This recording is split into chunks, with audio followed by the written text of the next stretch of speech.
Nabubuhay tayo sa panahong walang tiyaga. Gusto natin ang agarang resulta, mabilis o instant na katarungan, at mabilis na solusyon. Sabagay, maganda naman ang mga bagay na yan, ngunit kapag mabagal ang pagbabago, tumitindi ang pagkadismaya ng tao. At higit nito, maging ang mga patungkol sa mga espiritual na bagay, hindi lamang ito ay patungkol sa mga secular na mga usapin, maging sa espiritual, nagiging ganito ang kaisipan o ninanais ng tao. Kaya kapag mabagal ang Diyos, naiirita ito. Kapag hindi agad sumagot sa panalangin, tila nagdududa. Ganito ang isip ng panahon natin. Ngunit ganun ba ang paliwanag ng salita ng Diyos? Ganun ba dapat ang kaisipan ng isang Kristiyano sa gitna ng ganitong mga usapin? Ipinapakita ng Biblia ang ibang uri ng pagtsatsaga at pagtitiis na dapat maunawaan, na dapat isabuhay ng isang mananampalataya. Hindi hinuhubog ng pagkainip, kundi may hangarin na magpasakop dahil ito'y ginagabayan at inuudyukan ng pag-ibig.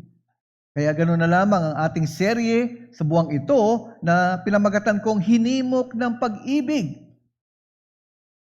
Ayon kay Pablo, itinatag niya ang pagtiyatyaga hindi sa ugali o personalidad o maging sa optimism ng tao, kundi sa natapos na gawa ni Kristo at sa tiyak na takdang panahon ng Diyos. Yun ang paliwanag ni Pablo. Tinutungayan natin ang uri ng pag-ibig na hindi makasarili o hindi mababaw. Dahil ayon sa Biblia, ang pag-ibig ay hindi damdamin lamang, kundi isang puwersa na kumukontrol at nagbabago maging ng direksyon ng buhay ng tao. Kaya't ayon kay Pablo, at tinitingnan natin na dahil ayon sa Biblia, ang pag-ibig na to ay hindi lamang damdamin, kundi puwersa na kumukontrol, ito'y kailangang humubog sa kaisipan at maging sa damdamin ng isang mananampalataya. Tinitingnan natin ang kasulatan ni Pablo sa 2 Korinto 5, talata 14 at sumusunod na mga talata, dahil dito ang pag-ibig na ito ay hindi lamang nagbibigay ng inspirasyon, ayon kay Pablo, ito'y humihikayat sa kanya sa iba't ibang paraan. At tinignan natin sa tatlong mensahe natin sa nakalipas, ang tatlo na ito. Una, ang pagpapakumbaba. Pangalawa, ang pagpapasalamat.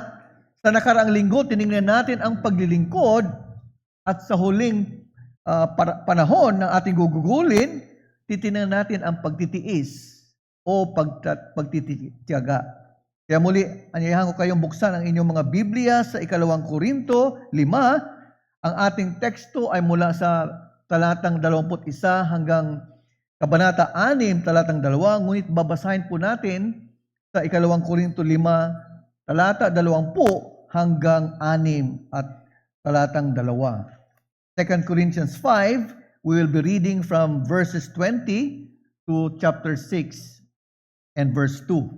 Ganito po ang sinasabi ng salita ng Diyos. Kaya't kami ay mga sugo para kay Kristo. Yamang ang Diyos ay nananawagan sa pamamagitan namin, kami nananawagan sa pangalan ni Kristo na kayo'y makipagkasundo sa Diyos. Para sa ating kapakanan, ginawa niyang may kasalanan siya na hindi nakakilala ng kasalanan, upang sa Kanya tayo'y maging katuwiran ng Diyos. Kabanata 6, yamang ginagawa kaming kasama niya, nananawagan din kami sa inyo na huwag ninyong tanggapin ang biyaya ng Diyos nang walang kabuluhan, sapagkat sinasabi niya sa panahong kanais-nais ay pinakikinggan kita at tinulungan kita sa araw ng kaligtasan. Ngayon na ang panahon ng kanais-nais Ngayon na ang araw ng kaligtasan. Yan po ang salita ng ating Panginoong Hesus Kristo. Ngayon, alam natin, inulit ko na ilang beses sa pagpapaliwanag ng ang ikalawang Korinto ay lubhang personal at pastoral na sulat ni Pablo para sa mga taga-Korinto. Inilalahad niya ang kanyang damdamin sa kanyang mahal na iglesia. At bagamat kinikwestiyon ang kanyang pag-apostol dahil minamaliit nito ang kanyang paghihirap bilang apostol ng Diyos, kaya't bilang tugon, hindi niya ipinagtanggol ang kanyang sarili gamit ang kanyang mga kredensyal at tagumpay. Alam natin, maraming pwedeng ipagmalaki si Pablo na kredensyal at tagumpay niya sa gawain. Subalit hindi yon ang naging tugon ni Pablo. Sa halip, ibinukas niya ang kanyang puso at ipinaliwanag kung ano talaga ang nagtutulak sa kanyang buhay at ministeryo. At ito ay makikita natin sa talata 14. Ang sabi niya riyan, sapagkat ang pag-ibig ni Kristo ang siyang humihimok sa amin. Hindi lamang ito kay Pablo, kundi maging kasama niya mga naglilingkod. Yan ang kanyang pagpapahayag. Kaya't ang paghihimok na ito ay hindi emosyonal na sigasig, kundi matatawag nating isang theological force na nakasalig sa Ebanghelyo. Yan ang paliwanag ni Pablo. Kaya sa talata 15 hanggang 20, ang sabi niya riyan, dahil namatay si Kristo para sa atin, hindi tayo nabubuhay para sa sarili. Tayo'y pinagkasundo at ginawang mga sugo or ambassadors para sa Panginoong Hesus. Kaya sa ating binasang talata 21 hanggang Kabanata 6:2, pinapahayag niya ang puso ng Ebanghelyo. Sa talata 21, ang sabi ni Pablo, si Kristo na walang kasalanan ay ginawang kasalanan para sa atin upang tayo ay maging katuwiran ng Diyos. Ito yung tinatawag nating theological climax ng kanyang pagpapahayag sa mga talatang ito. Ngunit hindi siya nagtapos roon. Dahil sa Kabanata 6, talatang 1 hanggang 2, ito ang sinabi niya, nananawagan si Pablo. Nananawagan din kami sa inyo na huwag ninyong tanggapin ang biyaya ng Diyos ng walang kabuluhan. Ang ibig sabihin nito, dinurugtong ni Pablo ang katiyakan at kaligtasan kay Kristo. At ang uri ng ministeryo niya, kaya meron siyang tinatawag nating may patient appeal siya sa mga taga-Korinto. Kaya ganito ang mensahe na gusto kong tingnan natin at tunghayan natin sa umagang ito. Dahil sinisiguro ng pag-ibig ng Diyos ang ating katuwiran at hinaharap, tayo ay natututong magtiis ng may pagtsatsaga.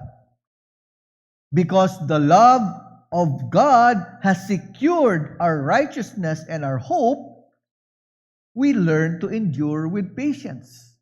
Yun yung mensahe na gusto kong tingnan natin. At yun din ang mensahe ni Pablo para sa mga taga-Korinto. Dahil sinisiguro ng pag-ibig ng Diyos ang ating katuwiran at inaharap, tayo ay natututong magtiis ng may pagtsatsaga. Ang ibig niyang sabihin dito, pag sinasabi nating pagtsatsaga or patience, hindi ito tinatawag na passive patience o yung stoicism, kundi ito ay tinatawag nating patient endurance. Pagtitiis na may pananampalataya. Ang ministeryo ni Pablo ay puno ng paghihirap. Sa katunayan, sa susunod na mga talata 3 hanggang 10 sa Kabanata 6, ilalahad ni Pablo ang kanyang mga paghihirap. Ngunit, ipinapaliwanag niya kung bakit siya ay matiisin sa ministeryo sa kabila ng paghihirap or suffering, sa pagtanggi sa kanya, rejection, o maging sa iba pang mga hamon na pinagdaanan niya bilang alagad ng Diyos. Dahil mayroong dalawang katiyakan ang kanyang tinitindigan dahil sa Ebanghelyo. At ito rin ang dapat tindigan ng isang mananampalataya. Ang dalawang ito ay ang kanyang katuwiran ay tiyak, his righteousness is sure or secured, and secondly, ang kanyang hinaharap ay tiyak o matatag.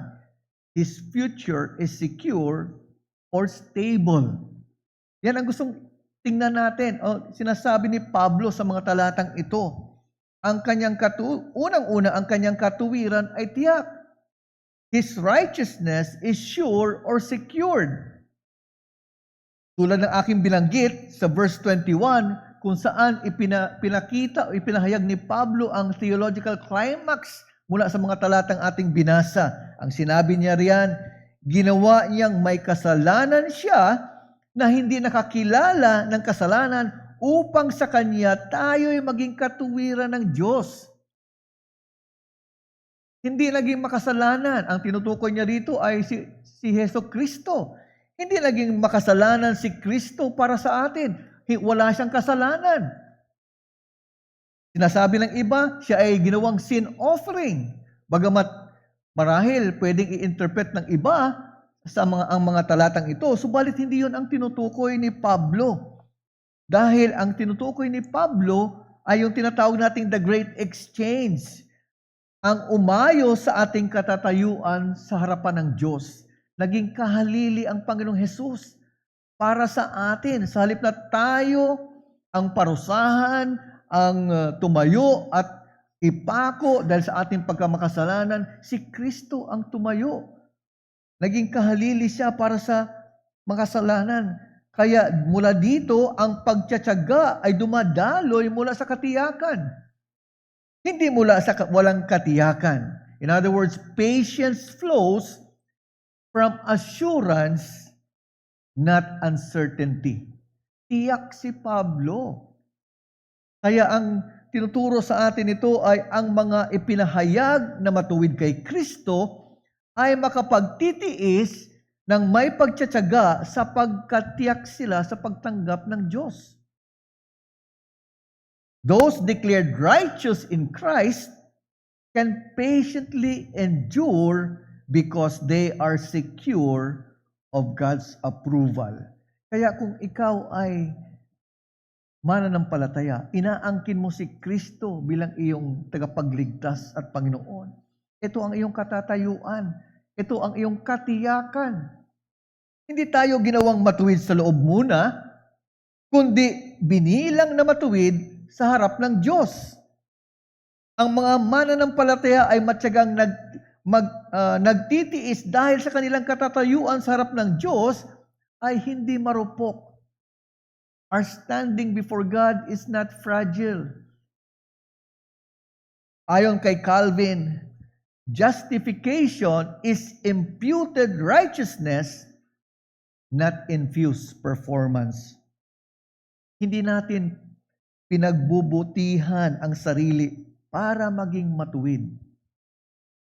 Ibinilang sa atin ang katuwiran ni Kristo, sa gayon, ang pagtsatsaga o pagtitiis ay bunga ng katiyakan, hindi ng pagkabalisa.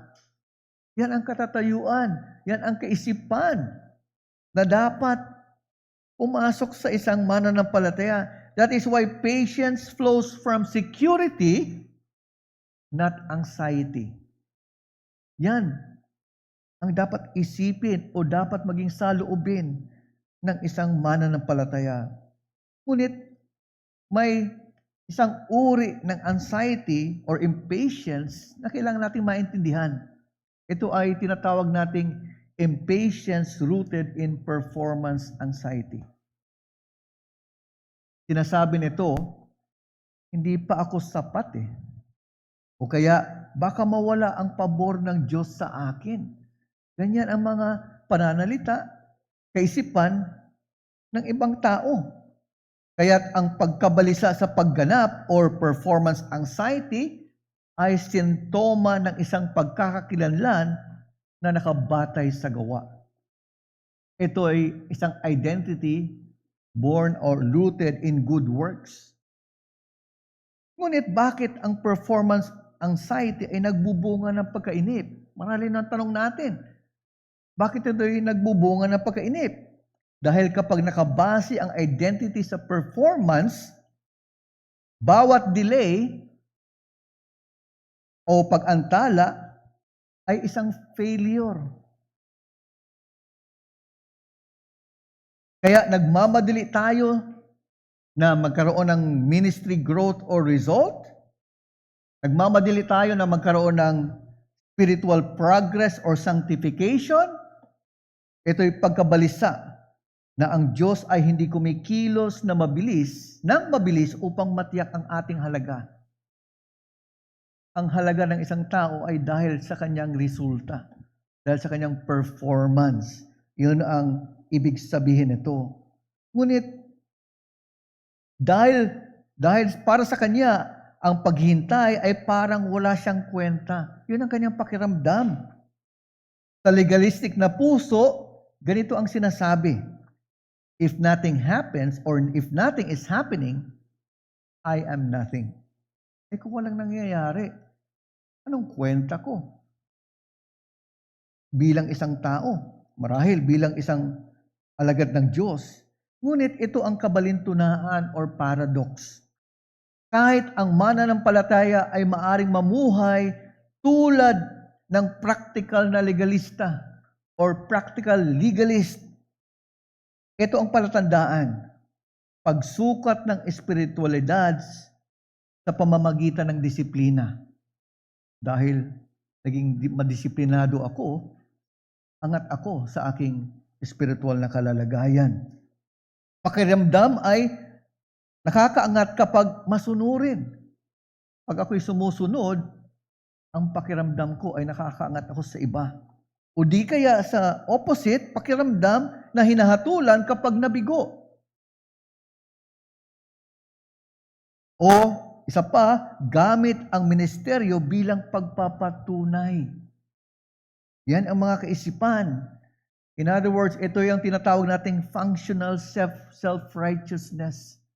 Ito yung nagiging kaugalian ng isang tao. Ganito ang pagtimbang. Ikaw ay nagiging self-righteousness in the way you deal with things. Sa halip na magtiwala, gusto natin ang control. Dahil ang kawalan ng pagtsatsaga ay kadalasang nagmumula sa walang paniniwala, kaya't walang tiwala sa timing ng Diyos. Dapat na may resulta, Panginoon. Dapat merong ganitong mangyayari. Ngunit ano ang sabi ng awit 46, talata 10? Kayo ay magsitigil at kilalanin na ako ay Diyos. Kailangan tumigil tayo. Kilalanin natin kung sino ang Diyos na nagtatalaga ng lahat, na siyang kumikilos. Siyang hindi lang may akda ng buhay, kundi siya ang nagbibigay ng mga resulta. Sabi ni John Owen, kapag hindi tayo marunong maghintay, ipinapakita nating mas nagtitiwala tayo sa sarili nating plano kaysa sa Diyos. Diba ganyan ang kaisipan ng iba? Ayaw natin magtiwala sa timing o sa plano o sa pagtugon ng Diyos. Gusto natin, kontrolado natin ang mga bagay. Ngunit saan muli pinatunayan ng Diyos ang kanyang dakilang plano? Ayon sa Roma 5, talata 6 at 8, sa tamang panahon, si Kristo ay namatay para sa masasama. Subalit pinatutunayan ng Diyos ang kanyang pag-ibig sa atin na noong tayo'y makasalanan pa, si Kristo ay namatay para sa atin. Yun ang timing ng Diyos. Tinakdan niya ang panahon kung saan ang kanyang anak, sa isa-isang anak, ay ipapako sa krus upang tanggapin ang parusa na nararapat para sa iyo at sa akin na mga makasalanan bilang kahalili. Kaya ganito ang sinasabi ni Pablo sa talata 21, yung tinatawag nating theological climax. Marahil familiar tayo sa batang adopted, yung inadopt ng isang pamilya o ng mga magulang.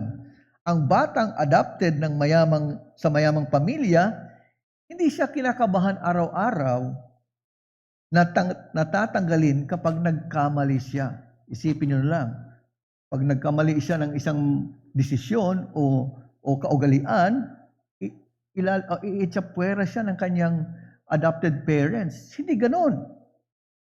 Dahil siya ay anak by legal adoption. Hindi mababago yan.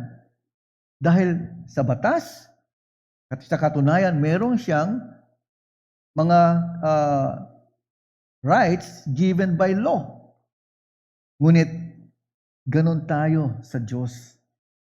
Dahil tayo ay inadopt. Dati hiwalay sa Diyos, ngunit ang isang Kristiyano ay inadopt. Ayon sa Galatia 4, talata 5, we were adopted as sons. Kaya ang hamon ko, dahil mahal ka ng Diyos ng ganito kalalim, matuto kang maghintay ng may pagtitiis at may pagtsatsaga. Because God loves you so deeply in Christ, learn to wait with patience and perseverance. Yan dapat ang maging saloobin ng isang mananampalataya.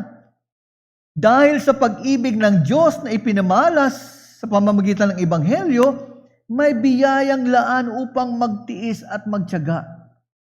Tulad ng paulit-ulit kong sinasabi, hindi mo kaya yan sa iyong sarili. Ngunit dahil kay Kristo, dahil sa Ebanghelyo, merong biyayang laan. Anong tugon ng Ebanghelyo laban sa tinatawag nating impatience rooted in performance anxiety? Dahil mahal ako, kaya ako'y naglilingkod. Taliwas ito. Sa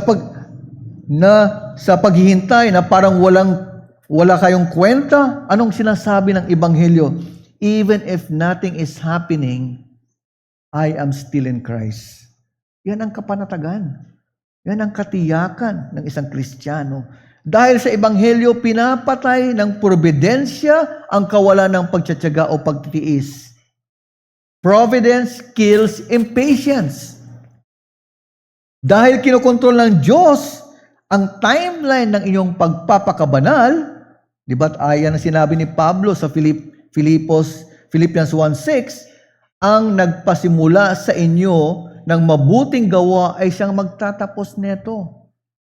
May katiyakan ang Kristiyano sa pagtatapos dahil si Kristo na siyang unang gumawa sa iyo sa pamamagitan ng iyong kaligtasan, tatapusin niya ang ginawa niya sa iyo ayon sa kanyang biyaya. Kaya, because God controls your sanctification timeline, hindi ka dapat mabalisa sa iyong katatayuan. Pinapatay ng kasiguruhan ang pagkabalisa ng pagganap. In other words, assurance kills performance anxiety. Tiyak ka eh. Ikaw ay matuwid kay Kristo. Sabi ni Richard Sibbes, the Puritan, ang kaalaman na mahal tayo ng Diyos ang nagpapalambot sa pusong mapagmataas at nagpapatahimik sa pusong balisa. Yan ang dapat unawain natin. Sa panahon na napakadaling maging mabalisa ang tao sa mga pangyayari. Ngunit ang sinasabi ni Pablo at dito ayon kay Richard Sibbes, dahil kay Kristo may kapanatagan ka. Ito ang gusto kong itanong sa iyo, sa mga iba-ibang pangyayari sa iyong buhay. Kung ikaw ay naiinip, ganito ang gusto kong tanong na isipin mo. Ano ang sinusubukan mong patunayan? Kapag ikaw ay nagiging legalistic in a way, ano ang mangyayari kung ang iyong pagsunod ay walang pakinabang sa iyo?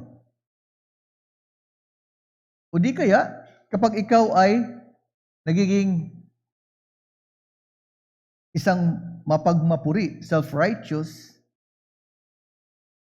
Magagalak ka, magagalak ka pa ba kung makuha ni Kristo ang lahat ng kredito o parangal? O baka mawalan ka na ng pag-asa? O mawalan ka na ng gana?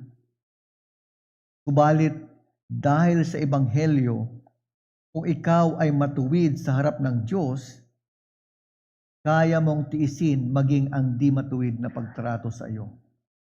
Hindi lang ito kung maayos ang pagtrato, maging sa hindi maayos na pagtrato ng tao sa iyo, kaya mong maging matiisin sa ganong mga sitwasyon. Si Charles Simeon ay isang pastor sa 19th century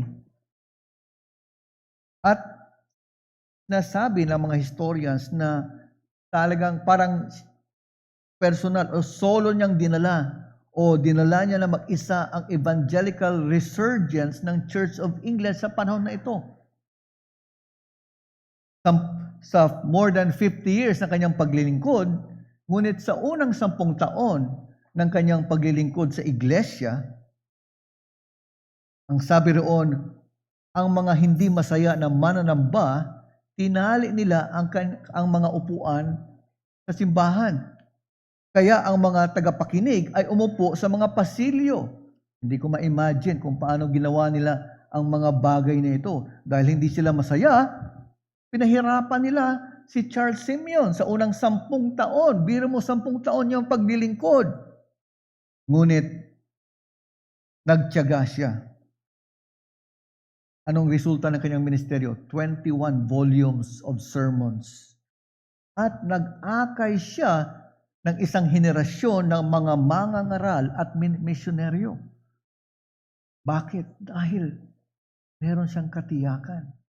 Kaya niyang magtiis sa kabila ng mga hamon o panggigipit sa kanyang ministeryo dahil may katiyakan siya sa kanyang gawain na iniatang sa kanya ng Diyos bilang pastor at ministro ng salita. Ngunit pangalawa, ang kanyang hinaharap ay tiyak o matatag. His future is secure or stable. Sa chapter 6 verses 1 and 2, merong panawagan si Pablo. Ang panawagan niya, ayon sa verse 2, ay ito'y hinango niya sa Isaiah 49 verse 8. Nagsasalita ang Diyos roon patungkol sa kanyang lingkod sa isang teksto na naghuhula ng panunumbalik ng Israel mula sa kanilang exile. Ngunit ayon kay Pablo, ngunit ito ay tumutugma sa pagbibigay diin ni Pablo sa bagong nilikha kay Kristo. Kaya ayon kay Pablo, ang araw ng kaligtasan na ipinangako ni Isaiah ay dumating. Dumating na sa pagkikipagsundo sa krus. Tinimok ni Pablo ang pagtsatsaga dahil sa panahon ng pagliligtas ng Diyos ay nagbukas na o ang pagbubukas ng panahon na iyon. Ang prophecy ni Isaiah para sa Israel ay ininterpret ni Pablo ayon sa panahong ito na pagdating ng Panginoong Hesus. Kaya't ang tinuturo sa atin, ang taong may katiyakan ng hinaharap ay kayang magtiis sa kasalukuyan. The person who is certain of what is to come is able to endure the present. Yun ang maaring maging saloobin o dapat matutunan ng isang Kristiyano. Kaya't hindi dapat palampasin ng mga taga-Korinto ang matagal nang hinihintay na pagkakataon ng kaligtasan. Yan na lang ang paghihimok o pananawagan ni Pablo. Narito na ang araw ng kaligtasan. Ayon kay Pablo, at hindi maisip ni Pablo na tanggapin nila ang biyaya ng Diyos ng walang kabuluhan. Isang trahedya para sa kanya na minsan ay tila tinanggap nila ang pangangaral niya, ngunit ngayon, sa pamamagitan ng kawalan ng pananampalataya at pagsuway, ay pinawalang bisa ang mga biyaya ng bagong tipan. Kaya, pansinin natin ang mga salita ni Pablo, ngayon na. 2 ulit niya binanggit ang mga talatang ito dahil ang pagpapaliban sa paalala ay mapanganib at nakababahala ayon kay Pablo. Bakit kaya? Marahil naging komportable na ang mga taga-Korinto. Kaya gano'n na lamang ang kanyang pagpapaalala sa kanila. Gano'n na lamang ang kanyang babala para sa mga taga-Korinto. Dahil sa kanilang marahil dahil sa kanilang nakasanayan, naging komportable sila. Pagdating sa komportable, muli kong titingnan natin. Muli kong babanggitin ang sinabi ko last week. Laganap sa ating panahon ang pagsamba ng kaginhawaan o yung tinatawag nating comfort idolatry. Hinuhubog ito ng kultura ng kasaganaan at konsumerismo.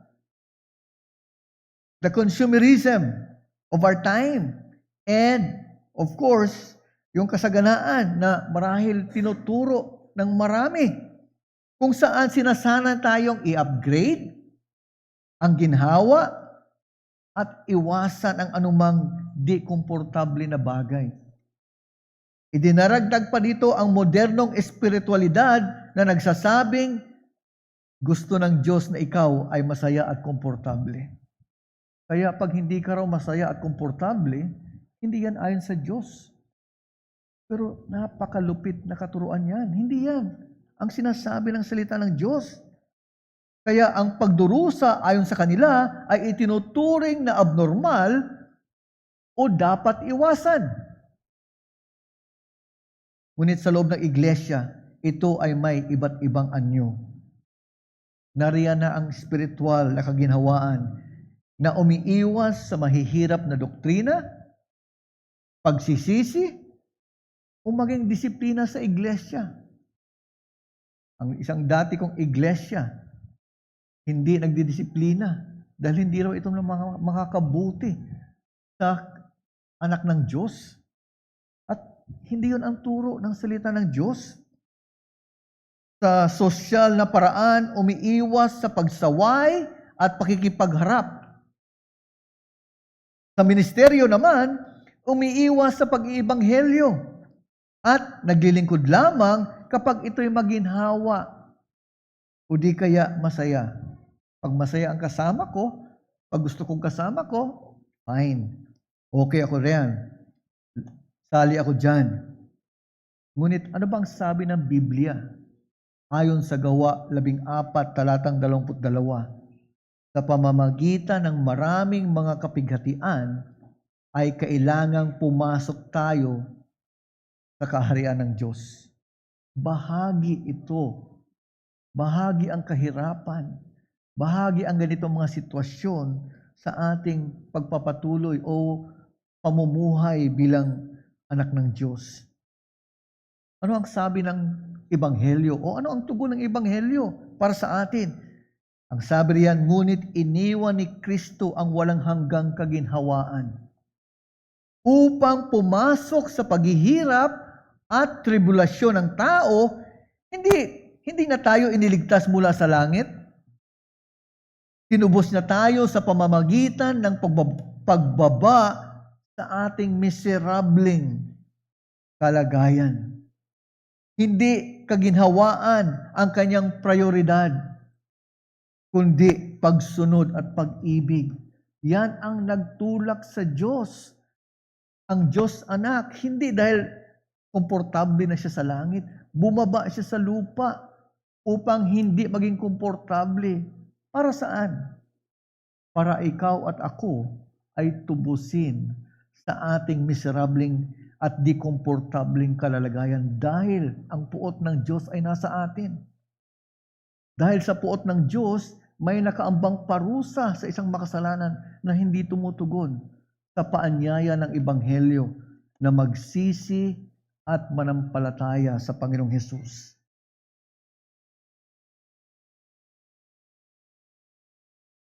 Ang magsasaka, hindi araw-araw na hinuhukay ang lupa para tingnan kung may ani ito. Siguro baka sa halip na makaasa ng ani, baka mamatay yung halaman sa araw-araw niyang pagbubungkal. Ngunit naghihintay siya dahil darating ang ani. Meron siyang inaasahang ani sa kanyang pagpapagal. Ganon din tayo bilang mga Kristiyano. Meron tayong inaasahan sa kahulihan. Dahil si Kristo ay namatay, tayo ay sumampalataya, may naghihintay sa ating pangako sa hinaharap, yung blessed hope ng anak ng Diyos. Pero ang hamon ko, dahil mahal ka ng Diyos ng ganito kalalim, matuto kang mamuhay sa pagitan ng biyayang natanggap at kaluwalhatiang ipinangako.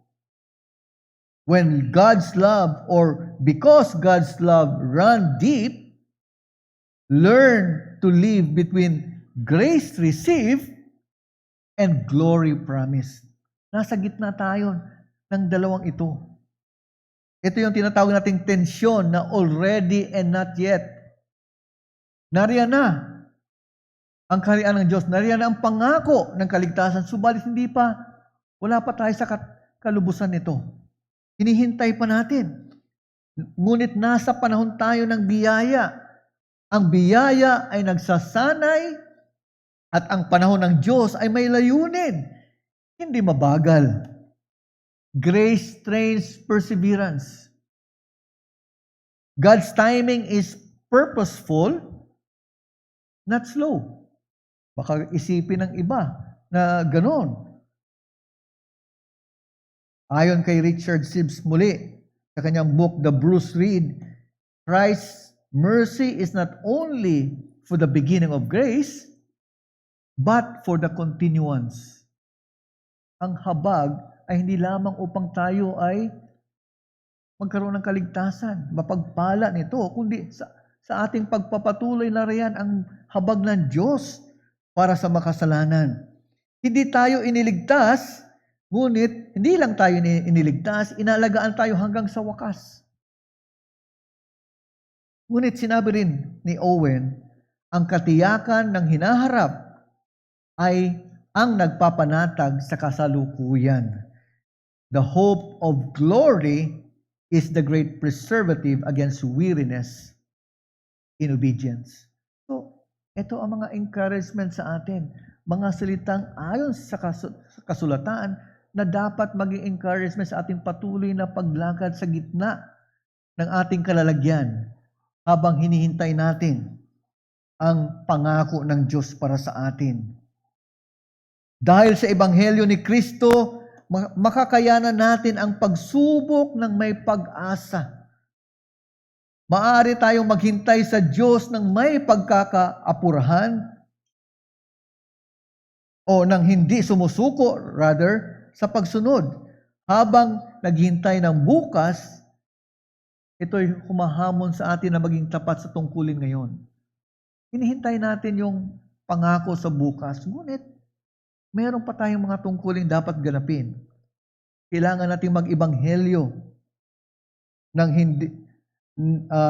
may pagkakaapurahan, ngunit may pagtsatsaga. Maaari din tayo magtyaga sa mga mahihirap na relasyon na meron tayo. Dahil sa biyaya ng Diyos laan sa Ebanghelyo. Kaya maging tapat sa pagsunod kahit mabagal ang pagbabago. Dahil hindi natin kontrol ang mga bagay. Ang Diyos ang may kontrol sa mga resulta na yan. At magtiis ng may pag-asa sa mundong laban kay Kristo. Alam niyo ba na ang unang iglesia ay nagtiis ng pag-uusig, hindi dahil mahina sila, kundi dahil sigurado sila sa hinaharap. The motivation of churches of brethren in the past was not because they were weak, but because they were looking forward towards that blessed hope na ipinangako ng Diyos. Kaya marahil ang tanong mo sa kaisipan mo na gusto kong banggitin sa iyo, marahil ang tanong mo ay anong saysay ng mga paghihirap ko? Ang sabi ni Martin Luther, faith holds on when reason lets go. Dahil sa iyong pananampalataya, iba man ang dahilan o hindi mo man madugtong ang mga pangyayari at mga dahilan, ngunit dahil sa pananampalataya ay pwede kang umusad dahil dito. Isa sa kilalang missionary ay si Adoniram Judson. Siya yung misyonaryo sa Burma na ngayon ay Myanmar. 7 taon siya nagpagal bago nagkaroon siya ng kanyang unang convert. Ganun katagal. Namatay ang kanyang unang asawa, nag-asawa muli, nakadalawang asawa siya, ito'y nilibing. At maging ang kanyang mga anak ay inilibing niya. Nakulong siya at tinanggihan ng marami. Subalit, siya ay nagtiis dahil naniniwala siya sa kaluwalhatian na hinaharap at ng pangako ng Ebanghelyo. Nagpatuloy siya sa kanyang gawain sa gitna ng mahirap, mabigat na mga pagsubok ng kanyang pinagdaraanan bilang misyonaryo. Kaya gano'n na lamang ang mga tao ron sa Burma, marami sa kanila ay may kaisipan, kamalayan patungkol sa salita ng Diyos. Dahil sa pagpapagal ng isang misyonaryo na hindi tumigil dahil sa kanyang kaisipan o dahil sa katotohanan na may kaluwalhatian sa hinaharap at ang pangako ng Ebanghelyo. Ang pagkainip ay nagsasabi, hindi sapat ang Diyos ngayon. Ang pagtitiis nagsasabi, sapat si Kristo ngayon at sigurado ang kaluwalhatian bukas. Magkaiba ang dalawang kaisipan nito. Kung mahal ka ng Diyos ng ganito kalalim, paano ka hindi magtitiis, kapatid? Ganito dapat ang kaisipan na meron tayo. Ito ang pamanhik o hamon ni Pablo sa mga taga-Korinto, maging hamon sa kanya, ito pa rin ang hamon sa atin. Hinihimok tayo ng pag-ibig ni Kristo, kaya maaari tayong magtiis. Sa ating huling himno, aawitin natin ang pumanatag ka aking kaluluwa. Sinisiguro ni Kristo ang ating katuwiran at ating katuwiran at maaari tayong maghintay ng may katahimikan at pagtitiwala sa gitna ng mga mahihirap, mabibigat na pagsubok na meron tayo. Kaya meron tayong kapanatagan dahil sa Ebanghelyo ng ating Panginoong Hesus. Awitin po natin ang himnong pumanatag ka, aking kaluluwa. Magwakas po tayo sa panalangin. Salamat, Panginoon, dahil sinamahan niyo kami sa aming pagtunghay sa inyong salita, sa aming seryeng hinimok ng pag-ibig. Tunay nga, O Diyos, na ang pag-ibig na itinuturo niyo sa inyong salita ay hindi kaparehas ng pag-ibig sa mundo na makasarili at mababaw. Dahil ang pag-ibig na ipinamalas niyo sa mga makasalanang katulad namin ay kinailangang isugo niyo ang inyong anak, ang Panginoong Hesus, upang siya na walang kasalanan ay maging kahalili sa amin sa krus ng Kalbaryo, upang maging paraan ng katubusan sa sinumang lumalapit sa inyo na may pagsisisi at pananampalataya. Kaya nawa, Panginoon, gamitin niyo ang mga salitang ito na humimok sa isang makasalanan na lumapit sa inyo upang kumilala sa Panginoong Hesus bilang kanilang tagapagligtas. Kung meron mang hindi pa nawala pa sa may relasyon sa Panginoong Hesus bilang kanyang tagapagligtas at Panginoon, hamunin niyo po siya sa pamamagitan ng inyong salita at sa kapangyarihan ng banal na Espiritu.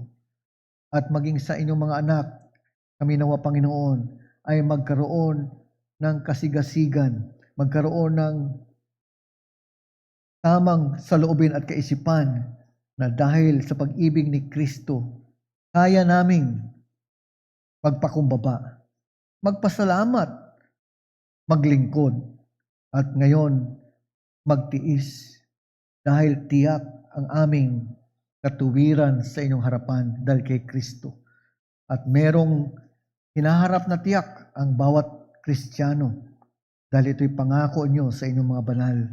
Kaya nawa ito ay maging pag-asa namin at ito'y maging hamon sa amin na magtiis at magkaroon ng pagtsatsaga anuman ang mga hamon at hirap na aming pagdaraanan sa buhay na ito.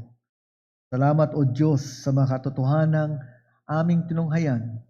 Biyayaan niyo ang bawat isa sa amin. Dahil ito ang pangako ng Ebanghelyo dahil sa Panginoong Hesus. Itong aming panalangin at hiling sa pangalan lamang ng aming Panginoong Hesus. Amen.